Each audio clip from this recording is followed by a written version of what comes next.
Alright, so I guess the most important part of that was when Sheriff Scott DaCosta showed up. He admitted on my YouTube that what Jordan Anderson did was wrong, that he should have actually made a report. It was a 911 call. Now, that wasn't the first time that Jordan Anderson had blown me off, though.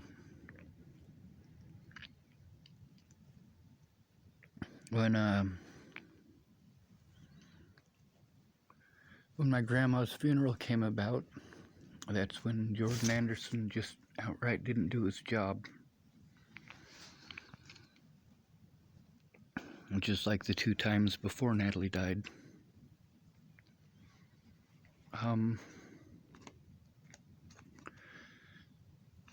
You also hear Deputy Holloway saying that he can't investigate his own department. Scott DaCosta said if I had told him about the incident out at Chapel Lake, well, here's the thing, they can't investigate their own department. That's why Rory Jepson was trying to help me.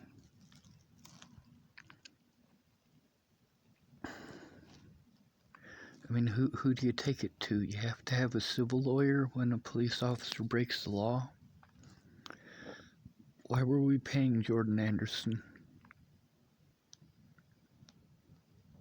I mean, you can see that I was trying to tell him what was going on. And that's the thing, how many times do you have to do that before you have to do something drastic?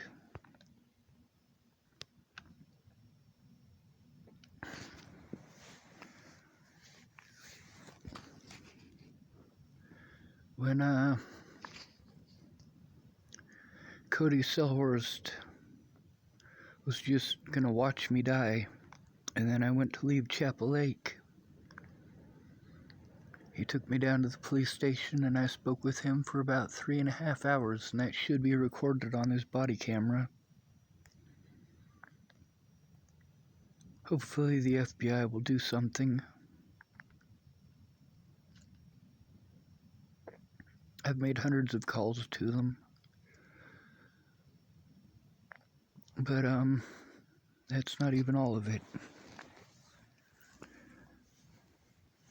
I had tried to get the police to take a look at it repeatedly in Colorado and Nebraska. And apparently it's nobody's job.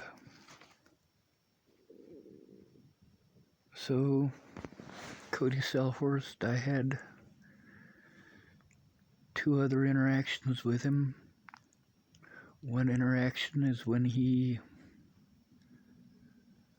went and parked outside of Sean Jepson's house, because Jace Jepson was staying there at the time, and the police, they pulled up and flashed their shiny lights at me, and I had a flashlight, so I shined my flashlight back. And the conversation with me and Jace Jepson is here on this YouTube as well. And then, like, I was so desperate. I went from one end of town to the other. I spun cookies in a gravel parking lot, and I would speed down the road and then slam on my brakes so it made as loud a noise as possible. And I was honking my horn, whatever it takes to make somebody else make a 911 call. Because when I made a 911 call, what did Jordan Anderson do? He didn't do his job, and Sheriff Scott DaCosta admitted that, thank goodness. But it's not just that. Cody Selhorst, he tried to intimidate me into leaving town.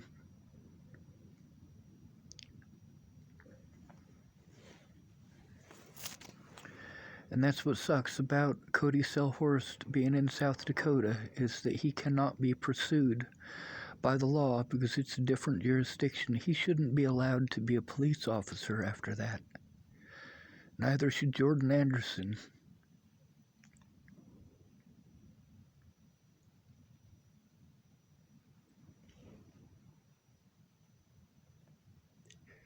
At my grandma's funeral, I was afraid Ted Bollinger killed Alicia.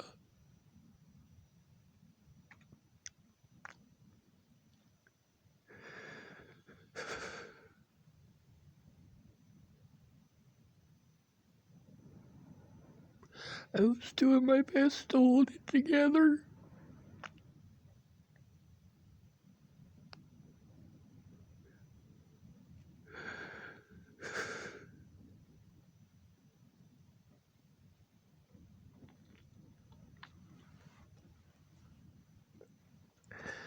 Months later, with Jared Hahn, that's when Molly Smith finally went in with me. I went in so many times before that. I went and talked to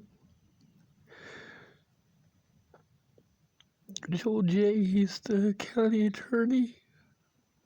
I talked to Polly Olson.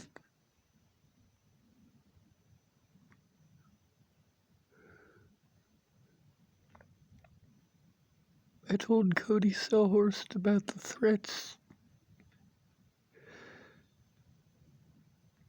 from Chris Kurth. He didn't do anything about it. I don't hate Chris Kurth. He's a dad, you know? I mean, he heard the same shit that everybody else did. And at least you needed to tell them I didn't do that.